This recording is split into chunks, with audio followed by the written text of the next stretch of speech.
Okay, I'm gonna try this again.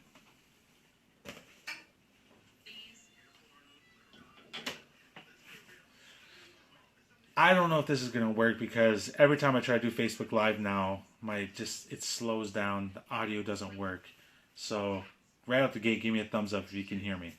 I wanted to give a quick short update about where things are at right now in the Dakota Access fight. I'm off site right now. I'm not there. I'm with my family.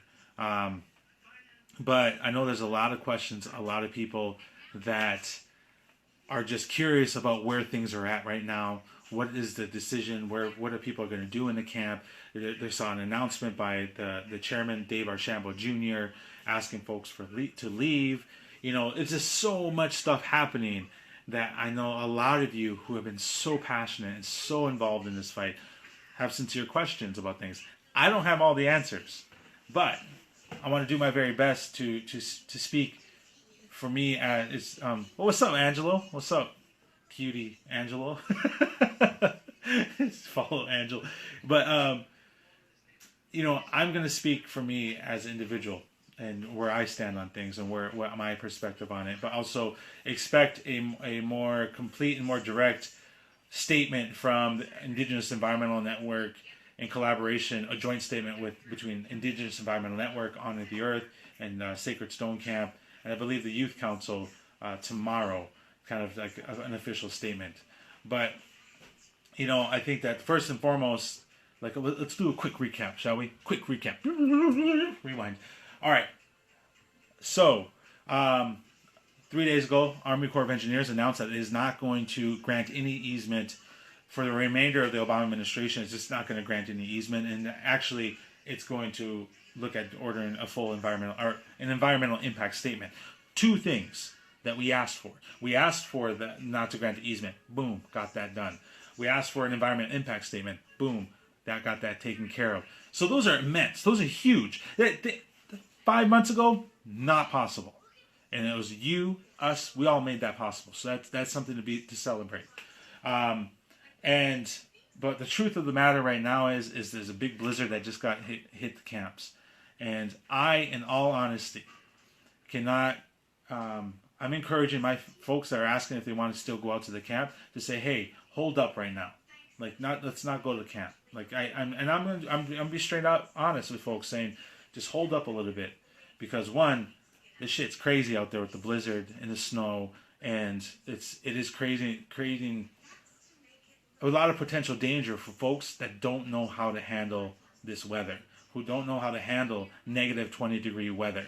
And not only that, but this storm demonstrated that for a lot of the folks who are not prepared for it, we're actually putting a lot of strain on the local community. And you know, for a movement that is dedicated to uplifting and supporting Standing Rock, they actually it was really, really hard for them this weekend, because thousands of people were stranded in gyms, local gyms, or at the casino, where they almost literally ran out of food. And so, what are we saying if we're actually weighing down and actually pulling resources from the actual community itself?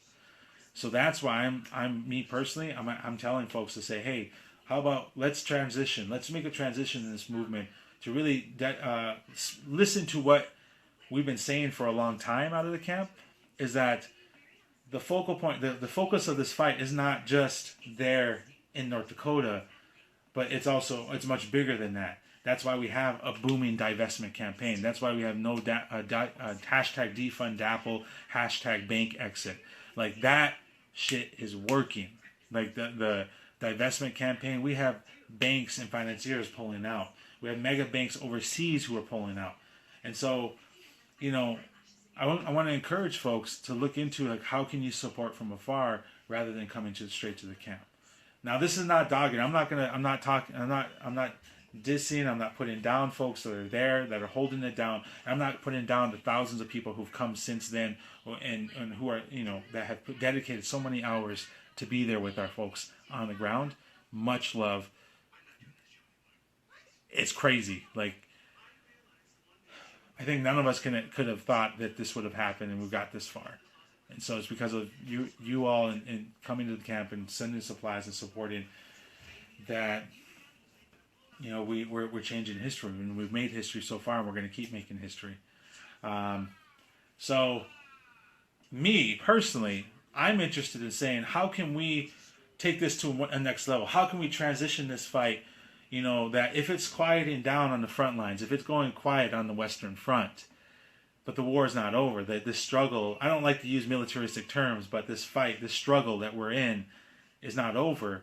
But on the front lines, it's calmed down. How can we keep pushing? How can we take it to the next level? How can we take this fight and our collective energy to bring social justice and climate justice to our communities to that higher level to really affect some lasting change, not only for the family in Standing Rock, but for all our Native brothers and sisters across the globe, all our Native and brothers and sisters at the heart of the Bakken, all the way down to the Gulf Coast, all the way to the Great Lakes, who are dealing with the refinery of this dirty crude oil. And that way, and how that is just solid community organizing and rising up. So I'm going to ask relatives, if you don't know about the Trans-Pecos pipeline down in Texas, Google it right now. Protect Big Bend.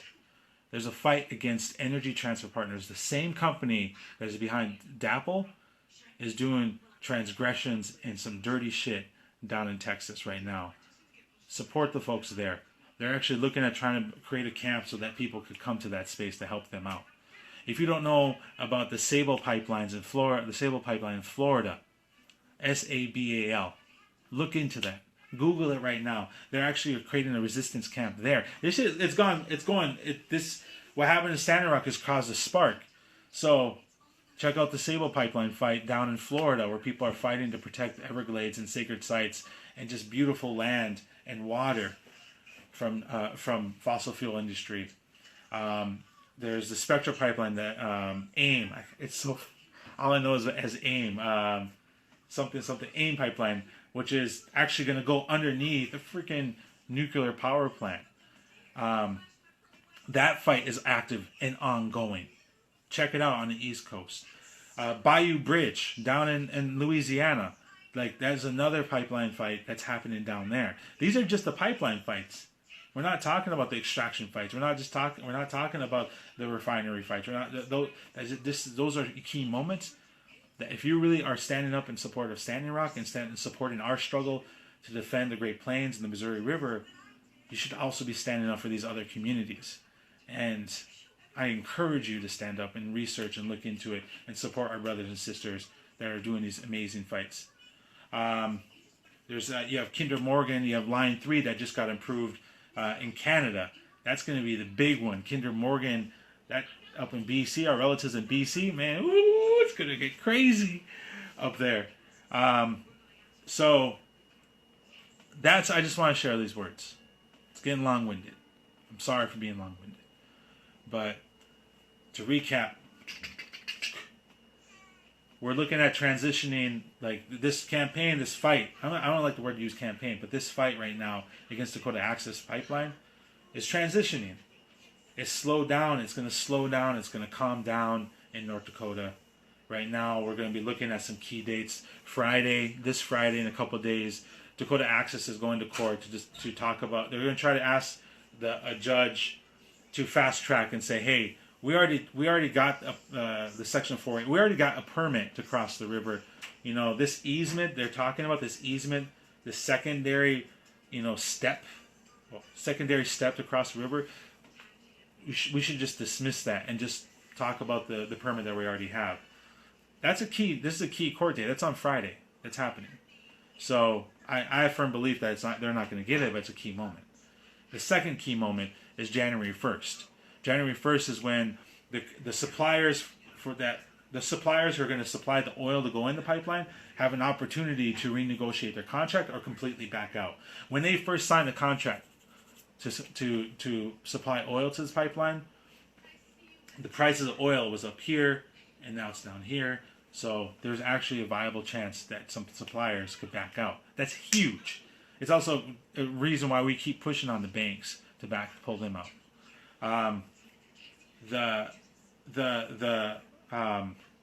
The investment campaign is critical. January 1st is a key date, and the big date of all is January 21st, Inauguration Day, for President-elect Trump. That's the part I'm interested in. I don't know if you are. I bet you are too. How can we take this moment right now, this fight? How can we take the momentum of this fight that has gone across the globe, that has brought together Indigenous relatives and non-Native people together to talk about Indigenous rights and the importance of Indigenous rights? How can we take that to the next level? There's a lot of people talking about it, and I want you involved in the conversation as well, in your homes, around the kitchen table, in your communities, of how do we respond to the systemic oppression that is being recycled with this tyrant that's coming in, whatever. I don't know, I'm not going there. Some key dates: Friday, January 1st, and then we're looking towards when Trump comes in. We don't know what this administration is going to do to this DAPL fight, but from here until then, it's slowing down. We're transitioning like this fight. We're going to be, I'm asking personally, like, and I know that some of the organizations are going to be making their statements, to have folks stop coming to North Dakota and really focus on the importance of uplifting the Ochechi-Shakowin, our native peoples of the land there. I know some folks are going to stick around. I know that the Sacred Stone Camp that's on the south side of the Cannonball River, that's not going anywhere. It's not. I know I talked to LaDana Allen-Bravo, who is an amazing leader in this fight, saying we're not going anywhere. This camp is here. This is on my land. It's there. So if folks want to, if you're in camp and you don't want to leave, like, there's a solid conversation to talk about if there's space in Sacred Stone Camp. But the importance is we have to understand that we want to make sure that our community is sustainable. We want to make sure we're not draining the local resources. We want to make sure people are safe. And because of the crazy amount of people, a vast amount of people that come in who are not prepared, we haven't been able to meet all three of those this past week. And I want to make sure no one gets hurt from the weather.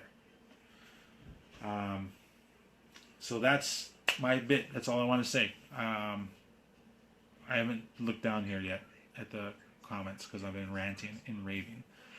But we built a movement of movements. We have all been a part of that. So what are we going to do next? So we're going to keep on going, right? That's the way it is. So I look forward to being on the streets with you. I thank you very much to each and every one of our water protectors who put their lives on the line, who sacrifice so much. Time with their family, time at being home, their comfort, to stand up in defense of Indigenous rights, to stand up in defense of our ability to choose our lives for ourselves. So thank you very much for that. And we'll continue to push on. We'll continue to fight. So I'll talk to you guys later. Peace, love. See you guys later. I'll be keeping updates, sorry, I didn't really put it out there. Sorry. I support Dave Archambault Jr. is my Tahanshi. He's my Hunka relative. He's like an adopted relative of mine. And I wholeheartedly support him. I wholeheartedly support the Standing Rock Sioux Nation. And me personally, will listen to the words that they have shared, as well as the words of their traditional leaders, whether it's my Dekshi, my uncle, Chief Arvo Looking Horse. I have to adhere to their words and their guidance. And so I ask to keep this conversation civil.